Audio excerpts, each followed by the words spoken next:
In a survey of 1,000 brides, 30% of them regretted their photographer. That's crazy. 300 of those 1,000 people regretted the photographer they picked. Here's a few tips on how you can avoid having any regrets about your photographer on the day of your wedding. So one of the biggest things that people regretted was that they didn't get a full gallery to look at before the wedding. And this is important because sometimes, you'll see a picture on Instagram or on their website and it's the most beautiful picture you've ever seen. It's amazing.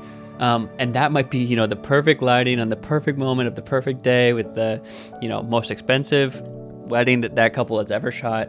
And it's not necessarily reflective of the whole day and their vision for the whole day. So what you really want to look for is the full gallery. Can they get beautiful photos, in a small room where maybe you and the girls are hiding out before you walk down the aisle? Can they get beautiful photos in different lighting situations, in different types of venues? Especially look for venues like the one you're shooting at. Doesn't have to be the same, but similar lighting, similar color schemes to the ones that you wear. Is it the same, body shape, skin tone? These are things that you want to see reflected in their work. Ideally, there are amazing photographers that have killer galleries, but maybe just haven't shot your exact style of wedding. However, you want to get a feel for what this photographer can do in their whole gallery, not just their best photos that they've ever taken. The second thing that people tend to regret a lot about their photographer is that they don't necessarily connect on a personal level.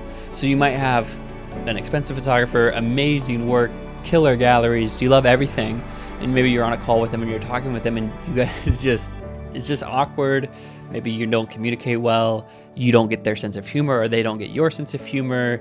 That's really important because the person who might be spending the most time with you on the wedding day is actually your photographer or your videographer and some of your vendors. They're going to be with you from, you getting ready in the morning through the first look, if you're doing that, walking down the aisle, your portrait sessions. They're going to be with you and your partner the whole day. And so having someone there who is reassuring, calm, somebody that you trust, who you get along with, who's having fun with you, who's not clashing with your bridesmaids, that's so important. So making sure you actually have somebody that you like and that it's not intrusive or gonna rub you the wrong way on your wedding day is so important because they're gonna spend so much time with you.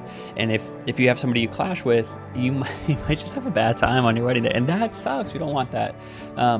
So those are two tips that I would suggest to look at when you're booking your photographer. Look at the full galleries and make sure you align with their personality. Get on a call with them, talk to them before, see if you guys really connect well. And that's why, a lot of people like vendors like us really suggest doing calls and really want to do calls with you before you book, because it helps us get a feel that maybe we're not the right fit. And that's totally okay. There's no offense to the photographer if maybe you don't vibe the right way. Not everybody's going to be friends. Not everyone's going to get along exactly the same way. Everybody has different personalities, different things that they're comfortable in, or different things they love. And so maybe you don't connect, but guess what? There's always another photographer out there. There's so many talented and amazing photographers out there.